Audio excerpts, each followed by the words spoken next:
AFR Talk. You're listening to Focal Point with Brian Fisher. Video segments of today's program will be posted at afr.net and on the Focal Point Facebook page. You'll also find the best collection of Brian's resources on our Facebook page. If you're on Twitter, you can be among the first every morning to find out what today's show will be about. Brian at Brian J. Fisher.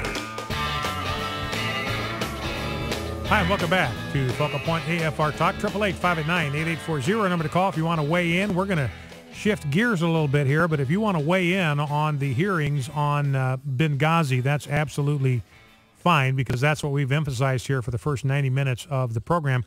A couple of quick things. I know you're familiar with Meghan McCain. She is the daughter of John McCain and his wife. Now, John McCain left his first wife because she got short and fat after an automobile accident. I mean, that's just the honest truth. He came back from Vietnam. She'd been in an automobile accident. When he came back, she'd gained weight because of operations she'd had as a result of the automobile accident. She was actually shorter when he got back. And he traded her in for a trophy wife. I mean, that's just the honest truth. He acknowledged that basically when he had whatever you call it, the debate or the interview with Rick Warren back in 2008. And Meghan McCain is the daughter of John McCain and his second wife. Now, yesterday, as you are aware, Mark Sanford won the congressional seat in South Carolina, despite the fact that he'd had a very public affair with his mistress in Argentina, said he was going hiking on the Appalachian Trail, wound up being in Argentina with his soulmate, left his wife and their kids for this Argentinian flame. And he wound up getting elected yesterday, 54-45, pretty decisive. People in South Carolina said, look, we're faced with two choices here. We've got a moral reprobate, basically, in Mark Sanford, but he's going to be a guy that is most likely going to vote conservative on the issues that I care about. We've got this other person, spotless character, but flaming liberal. She's going to cast votes that are going to continue to sink this nation into the mire. So they went with ideology over character. They decided, look, we want a guy that's going to vote the right way, and that matters more to us since the choice, we'd prefer to have a choice between a guy that's going to vote the right way and has got good character.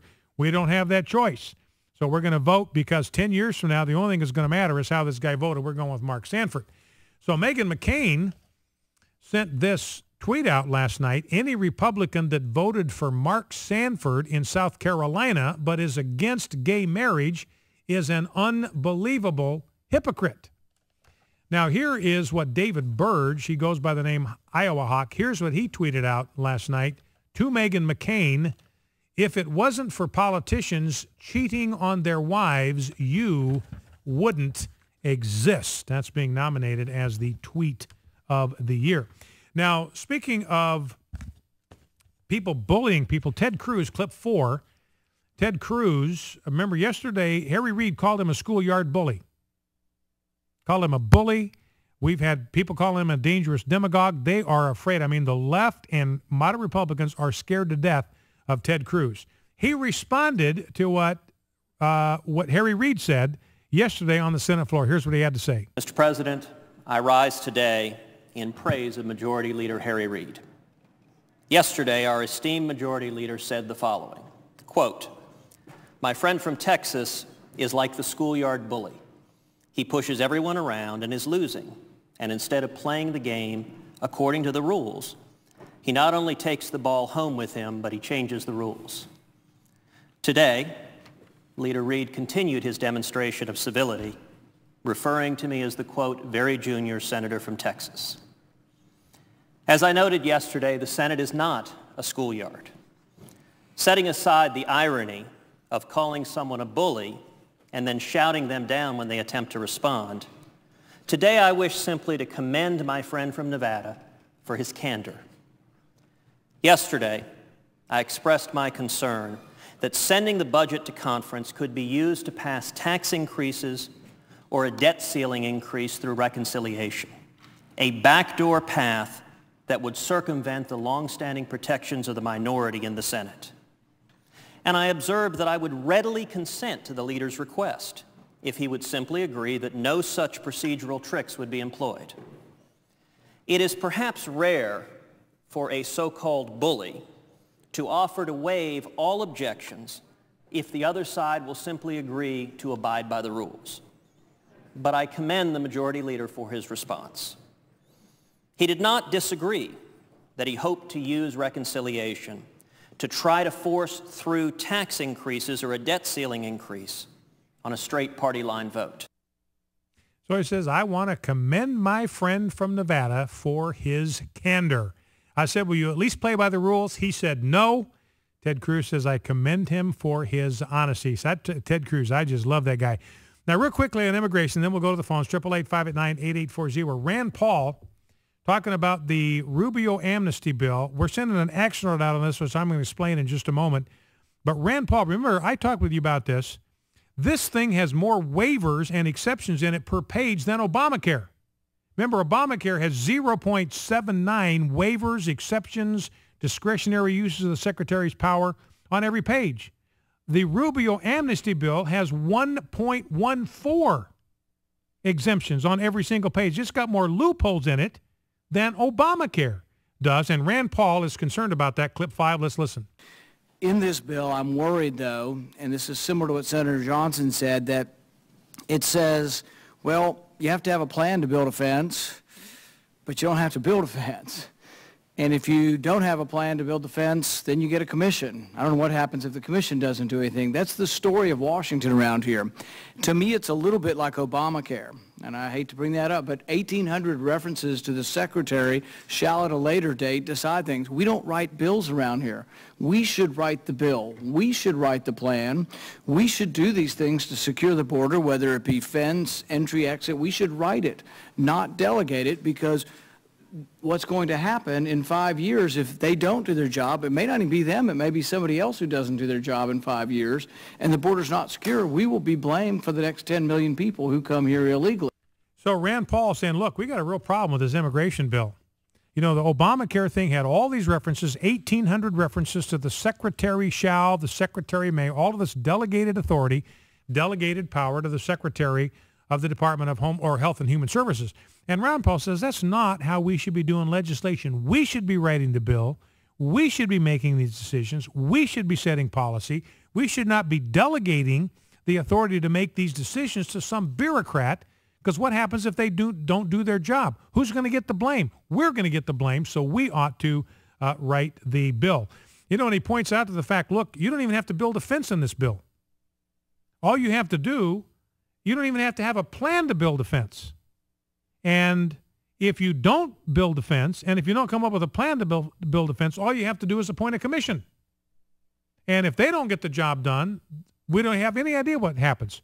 So Rand Paul's objection is, look, immediate legalization, and then all you got to do for immediate legalization of 12 million illegal aliens is have a plan or a strategy to build a fence.